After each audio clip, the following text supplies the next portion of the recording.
In post-Soviet Moldova, poverty and high unemployment make young girls and women easy prey for traffickers who promise them well-paid jobs abroad. According to the International Labor Organization, human trafficking is a global industry worth $32 billion a year.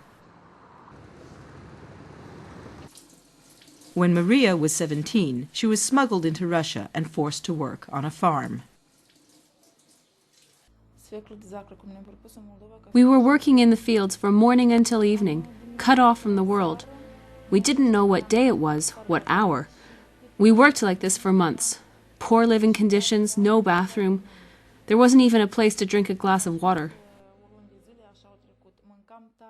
She was eventually let go, exhausted, traumatized, and never paid. Now 21, with 2 children, her trafficker has been arrested. She's testifying against him in court and cannot be identified.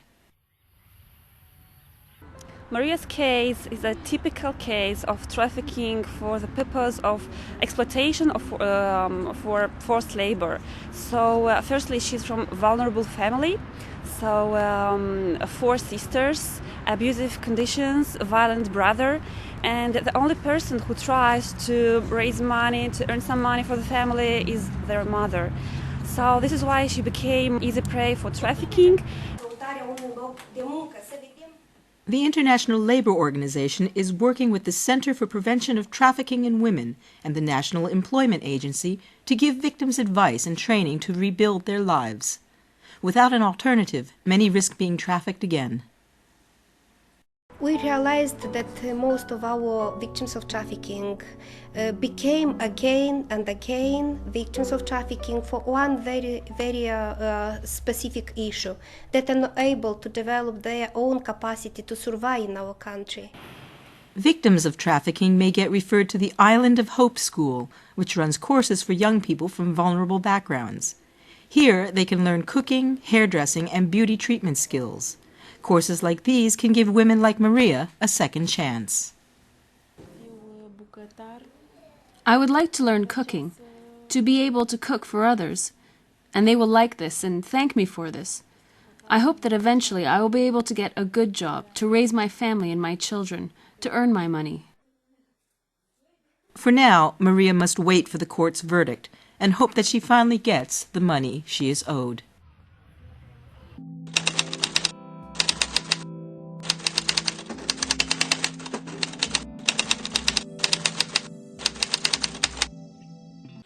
For 14 years, Liberia was a scene of conflict, leaving its economy and infrastructure in tatters. Now it's one of reconstruction and renewal.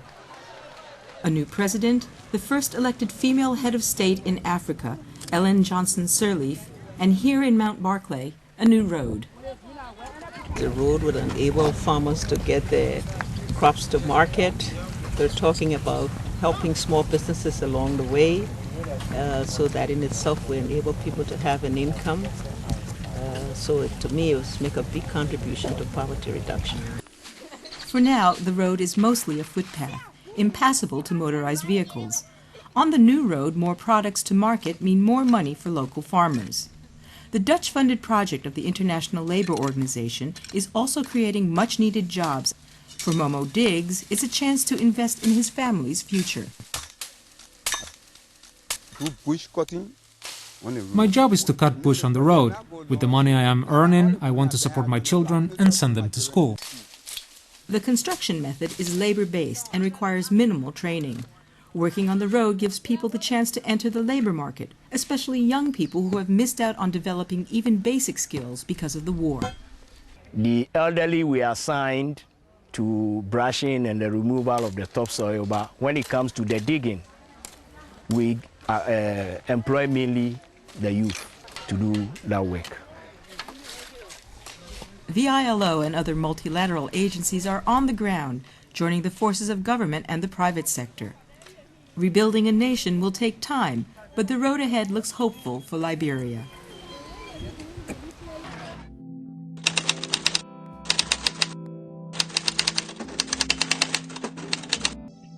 At her home in northeastern Brazil, Marinalva Cardosa Dantas is a single mother with a family to support. At work, She is a labor inspector, traveling to the most difficult and remote areas of Brazil to rescue workers from forced labor. Last year, government mobile squads like this one freed over 5,000 laborers. It's very dangerous, especially on the roads to these farms. It's often the most dangerous part of the job. Marinalva and her team are driving deep into the jungle in the state of Pará to inspect a cattle farm.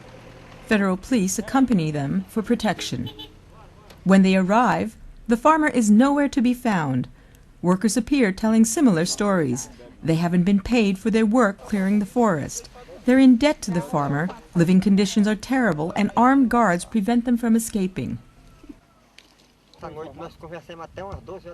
Last night we talked until midnight about our situation. We were talking about you. It's about time that the Ministry of Labour came here to help us, because this is slavery, you know, working in such a desert. The team confiscates equipment and gathers evidence that will be used to prosecute the farmer.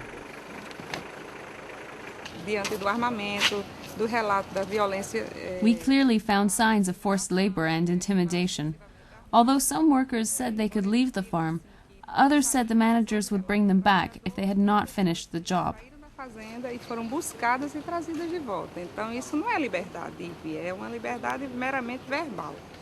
The Brazilian government is working with the International Labour Organization to eliminate forced labor for thousands of workers throughout the country. For these newly rescued workers, a photo and a thumbprint are part of their new identity papers, their passport to freedom.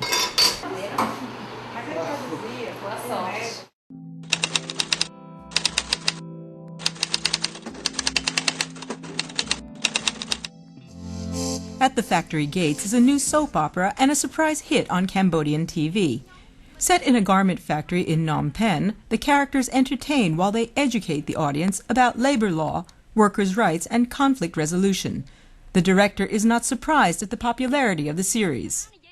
It is a real story for us Cambodians that we all know from the garment sector.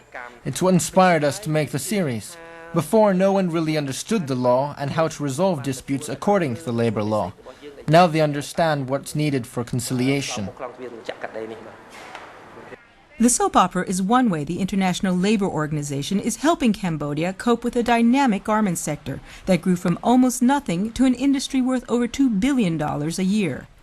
It employs over 300,000 mostly women who are newcomers to formal waged work.